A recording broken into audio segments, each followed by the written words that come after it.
عیسیٰ علیہ السلام اللہ کے نبی تھے۔ حضرت عیسیٰ علیہ السلام کے ماننے والوں کو عیسائی کہتے ہیں۔ ہم مسلمان بھی انہیں اللہ کا نبی ہونے پر ایمان رکھتے ہیں۔ حضرت عیسیٰ علیہ السلام کے بارے میں بہت کم معلومات حاصل ہوئی ہیں۔ آپ علیہ السلام یروشلم کے قریب ایک گاؤں ناصرہ میں کنواری مریم کے بطن سے پیدا ہوئے۔ حضرت عیسیٰ علیہ السلام کے حوالے سے ہمیں حضرت مریم علیہ السلام کے بارے میں بھی جاننا ضروری ہے۔ تاریخ کے مطالعے سے معلوم ہوتا ہے کہ آج سے 2000 سال قبل بیت المقدس کے آس پاس کے علاقے میں ایک بزرگ رہتے تھے جو نہایت پرہیزگار تھے اور بہت زیادہ عبادت کرتے تھے۔ ان بزرگ کا نام عمران تھا۔ ان کی بیوی کا نام حنا تھا۔ یہ خاتون بھی نہایت نیک اور پارسا تھی، ہر وقت اللہ کی یاد میں مشغول رہتی۔ حنا جب حاملہ ہوئی تو منت مانی کہ میرا جو بچہ پیدا ہوگا اگر وہ لڑکا ہوا تو عبادت خانے کی خدمت کے لیے مامور کروں گی۔ لڑکا دنیا کا کوئی کام نہیں کرے گا، صرف اللہ کی عبادت کرے گا۔ اس زمانے میں یہ روایت تھی، عبادت خانے کی خدمت اور دیکھ بھال کے لیے صرف لڑکوں کو ہی رکھا جاتا تھا۔ سورہ آل عمران میں اس کا اس طرح ذکر کیا گیا ہے کہ اللہ اس وقت سن رہا تھا جب عمران کی عورت کہہ رہی تھی کہ میرے پروردگار، میں اس بچے کو جو میرے پیٹ میں ہے تیری نظر کرتی ہوں، وہ تیرے کام کے لیے وقف ہوگا، میری اس پیشکش کو قبول فرما، تو سننے والا اور جاننے والا ہے۔ بچہ پیدا ہوا لیکن لڑکا نہیں، لڑکی تھی۔ ماں کی خواہش پوری نہیں ہوئی، منت تو مان چکی تھی، لڑکا ہوتا تو عبادت خانے کی خدمت کے لیے پیش کر دیتی۔ حنا بے چین ہو گئی۔ قرآن کریم میں اس کا اس طرح ذکر کیا گیا ہے، پھر جب وہ بچی اس کے ہاں پیدا ہوئی تو اس نے کہا کہ میرے ہاں تو لڑکی پیدا ہوئی ہے، حالانکہ اللہ کو اس کی خبر تھی۔ بچی کا نام مریم رکھا گیا۔ حنا نے کہا میں اسے اور اس کی آئندہ نسل کو شیطان مردود کے فتنے سے تیری پناہ میں دیتی ہوں۔ مریم عام بچیوں کی طرح نہیں تھی بلکہ اللہ نے خاص سعادت بخشی تھی۔ اللہ نے اس بچی کو برگزیدہ بنایا، چہرے پر ایک خاص کشش تھی، ایک چمکتا ہوا نور تھا۔ جب مریم بڑی ہوئی تو سمجھدار بھی ہوئی۔ اسے بیت المقدس کی عبادت گاہ جسے ہیکل کہتے ہیں اس کے حوالے کر دیا گیا۔ وہ رات اور دن ذکر الہی اور عبادت میں مشغول رہنے لگی۔ حضرت مریم نیک اور معصوم تھی، اخلاق بھی بے حد اچھا تھا۔ اسی کی بدولت عبادت گاہ کا ہر خادم احترام کرتا تھا۔ ہر خادم کی یہ خواہش تھی کہ مریم اس کی سرپرستی میں رہے اور اس کی دیکھ بھال کرتا رہے۔ ہر خادم یہ سعادت حاصل کرنا چاہتا تھا۔ مریم اپنے حسن اخلاق اور اچھی عادتوں سے خادموں اور کاہنوں کے دلوں میں گر گئی تھی۔ حضرت مریم کی پرورش کرنے والا کوئی نہیں تھا۔ باپ جس کا نام عمران تھا پہلے ہی فوت ہو چکا تھا۔ یہی وجہ تھی کہ مریم کا کوئی پرسان حال نہ تھا۔ حضرت زکریا علیہ السلام بھی اس عبادت گاہ میں زندگی گزار رہے تھے اور عبادت کرتے تھے۔ وہ رشتے میں مریم کے خالو لگتے تھے۔ ان کی بھی خواہش تھی کہ مریم ان کی سرپرستی میں رہے۔ سرپرست بننے کی سب کو خواہش تھی۔ اب اس کے لیے کیا کیا جائے؟ سوچ و بچار کے بعد قرہ ڈالا گیا تو ہر مرتبہ حضرت زکریا علیہ السلام کا نام ہی آیا تو انہوں نے ذمہ داری قبول کر لی۔ اس بارے میں قرآن مجید میں ارشاد ہوتا ہے، آخرکار اس کے رب نے اس لڑکی کو باخوشی قبول کر لیا، اسے بڑی اچھی لڑکی بنا کر اٹھایا اور زکریا کو اس کا سرپرست بنایا۔ چنانچہ حضرت مریم نیک اور عبادت کرنے والوں کے درمیان پروان چڑھی۔ آپ بھی بہت زیادہ عبادت میں مشغول رہتی تھی اور اللہ کا دن رات ذکر کرتی تھی۔ جب بڑی عمر کو پہنچی تو بہت کم باہر نکلا کرتی تھی۔ آپ کو غیب سے کھانا ملتا تھا۔ حضرت زکریا علیہ السلام اکثر آپ کی خیریت دریافت کرنے جاتے۔ ایک دفعہ حضرت زکریا علیہ السلام نے دیکھا کہ آپ کے پاس کھانے کا سامان رکھا ہوا ہے۔ آپ علیہ السلام پوچھتے کہ یہ کھانا کہاں سے آیا تو مریم جواب میں فرماتی کہ یہ اللہ نے بھیجا ہے۔ قرآن کریم میں اللہ تعالیٰ کا ارشاد ہے، زکریا جب کبھی اس کے محراب حجرے میں جاتے تو اس کے پاس کچھ نہ کچھ کھانے پینے کا سامان رکھا ہوا پاتے۔ زکریا علیہ السلام نے پوچھا، مریم یہ تیرے پاس کہاں سے آیا؟ وہ جواب دیتی، اللہ کے پاس سے آیا، اللہ جسے چاہتا ہے بے حساب دیتا ہے۔ حضرت مریم ہر وقت عبادت میں مشغول رہا کرتی، ضرورت کے وقت حجرے سے باہر نکلتی۔ ایک مرتبہ معمول کے مطابق باہر نکلی اور مشرق کی طرف ایک علیحدہ گوشے میں جا بیٹھی۔ اللہ نے پردہ ڈال دیا، پھر اس کی طرف اپنی روح کو بھیج دیا۔ وہ انسان بن کر اس کے سامنے آیا۔ حضرت مریم ایک دن تنہا تھی اور دیکھا کہ قریب ایک انسان آ رہا ہے۔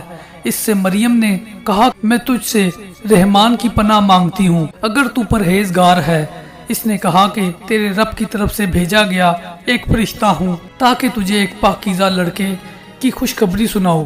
مریم نے کہا کہ ایسا کیوں کر ممکن ہے، میرے قریب کوئی انسان نہیں آیا۔ فرشتے نے کہا کہ میرے رب کے نزدیک سب کچھ ممکن ہے، وہ کائنات کا مالک ہے۔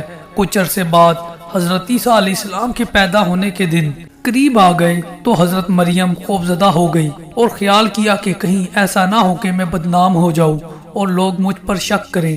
ایک ویران جگہ جا کر ایک ٹیلے پر رہنے لگی۔ یہ جگہ بیت الحم کے نام سے مشہور ہے۔ وہاں کھانے پینے کا کوئی سامان نہ تھا، اس لیے بہت زیادہ پریشان ہوئی۔ غیب سے آواز آئی، غم نہ کر، تمہارے رب نے تمہارے لیے ایک چشمہ جاری کر دیا۔ یہاں خرما کا ایک درخت بھی ہے، اس کے تنے کو ہلاؤ، خرمے جھڑیں گے، اسے کھاؤ اور پانی پیو اور اپنی آنکھوں کو ٹھنڈا کرو۔ حضرت مریم تنہائی کی زندگی گزارنے لگی۔ جب بھوک لگتی خرما کھاتی اور چشمے سے پانی پیتی۔ وقت پورا ہوا تو لڑکا پیدا ہوا۔ واپس حجرے کی طرف آئی۔ جب لوگوں کو معلوم ہوا تو آپ کا مذاق اڑانے لگے، آپ پر آوازیں کسنے لگے، اے ہارون کی بہن، تیرا باپ برا نہ تھا نہ ماں بری تھی، تو نے تو رسوائی مول لی۔ بدنامی سے آپ کو دکھ پہنچا، لوگوں کو بے گناہی کا یقین دلاتی۔ آپ نے تنگ آ کر لوگوں سے کہا کہ یہ دودھ پیتا بچہ میرے بارے میں سب کچھ بتا دے گا۔ پھر بچے کی طرف اشارہ کیا۔ لوگوں نے کہا کہ یہ کس طرح ممکن ہے کہ یہ بچہ باتیں کرے۔ بچے نے بولنا شروع کیا، میں اللہ کا بندہ ہوں، اس نے مجھے کتاب دی، مجھ کو نبی بنایا اور برکت والا بنایا۔ جب تک میں زندہ ہوں مجھ کو میری ماں کا خدمتگار بنایا۔ اس نے مجھ کو نماز اور زکوٰۃ کا حکم دیا۔ اس نے مجھ کو سرکش اور بدبخت نہیں بنایا۔ مجھ پر سلام ہے جس روز میں پیدا ہوا، جس روز میں مروں گا، جس روز میں زندہ کر کے اٹھایا جاؤں گا۔ میں عیسیٰ بن مریم ہوں، سچی بات کہہ رہا ہوں۔ جب وہ کوئی کام کرنا چاہتا تو بس اس کو اشارہ کر دیتا ہے، ہو جا، وہ ہو جاتا ہے۔ بے شک اللہ میرے اور تمہارا رب ہے، اسی کی عبادت کرو، یہی سیدھا راستہ ہے۔ حضرت عیسیٰ علیہ السلام کی گواہی تھی اور بچے کا بات کرنا بہت بڑا معجزہ تھا۔ اللہ تعالیٰ فرماتا ہے، بے شک عیسیٰ کی مثال اللہ کے نزدیک ایک آدم کی سی مثال ہے۔ اللہ نے مٹی سے بنایا، جس طرح اللہ نے بغیر باپ کے آدم کو پیدا کیا، اپنی روح پھونکی، اس طرح اللہ نے بغیر باپ کے حضرت عیسیٰ علیہ السلام کو پیدا کیا اور روح پھونکی۔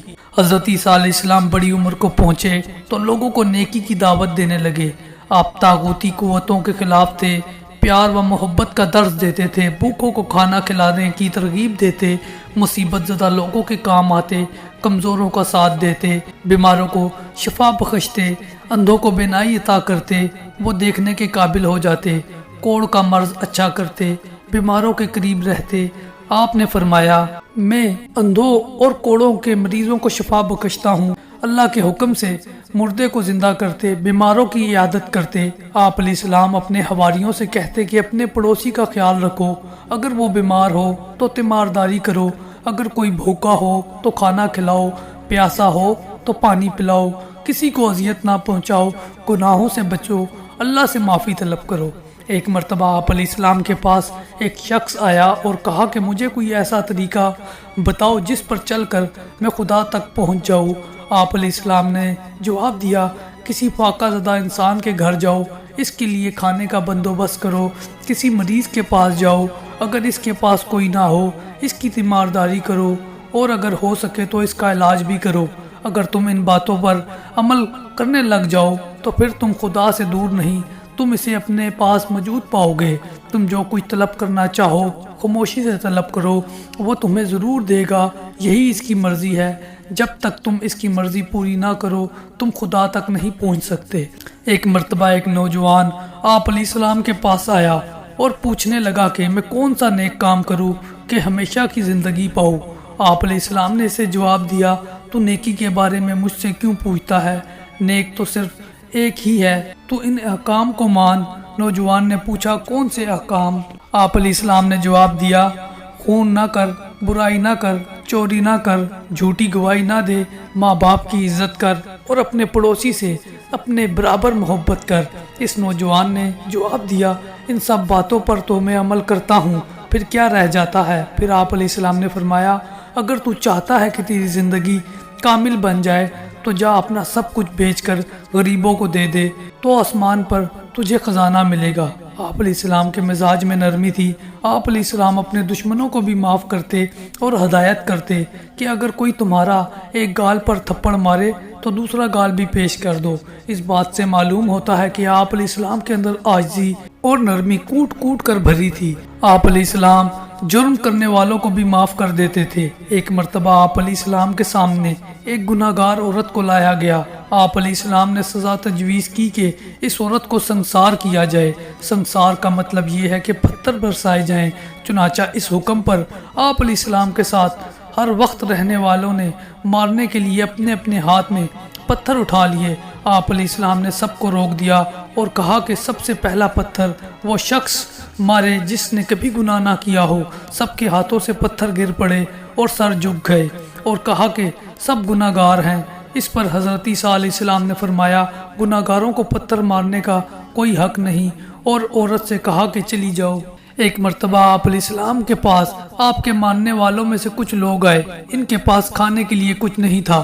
انہوں نے حضرت عیسیٰ علیہ السلام سے کہا کہ آپ خداوند قدوس سے کہیں کہ وہ ہمیں لوگوں کے لیے کھانا بھیج دے۔ حضرت عیسیٰ علیہ السلام نے دعا کی تو آسمان سے کھانا نازل ہوا۔ حضرت عیسیٰ علیہ السلام لوگوں کو دین کی طرف بلاتے تھے، انہیں نشانیاں دکھاتے تھے۔ ایک روز حضرت عیسیٰ علیہ السلام نے لوگوں سے کہا کہ میں تمہارے رب کی طرف سے ایک نشانی لے کر آیا ہوں۔ میں مٹی سے ایک پرندہ بناتا ہوں، اس میں روح پھونکتا ہوں، وہ خدا کے حکم سے ایک جاندار پرندہ ہو جاتا ہے۔ حضرت عیسیٰ علیہ السلام پر بہت تھوڑے لوگ ایمان لے آئے۔ ایمان لانے والوں میں زیادہ تر ماہی گیر تھے۔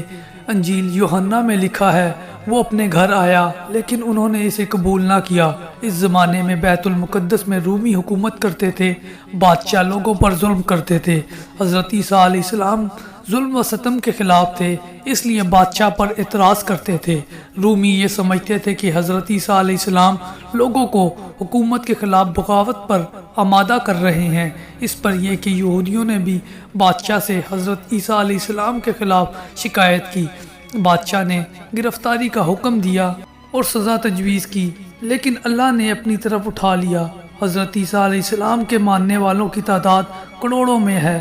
حضرت صلی اللہ علیہ وسلم کی بعثت کے متعلق انجیل میں لکھا ہے، اور میں اپنے باپ سے درخواست کروں گا کہ وہ تمہیں دوسرا پارکلیت بخشے گا، ہمیشہ تمہارے ساتھ رہے گا۔ یوحنا۔ ایک اور جگہ اسی طرح کا ذکر ہے، لیکن وہ پارکلیت روح القدس ہے جسے باپ میرے نام سے بھیجے گا۔ وہی تمہیں سب چیزیں سکھائے گا اور سب باتیں جو کچھ میں نے تمہیں کہی ہیں تمہیں یاد دلائے گا۔ یوحنا۔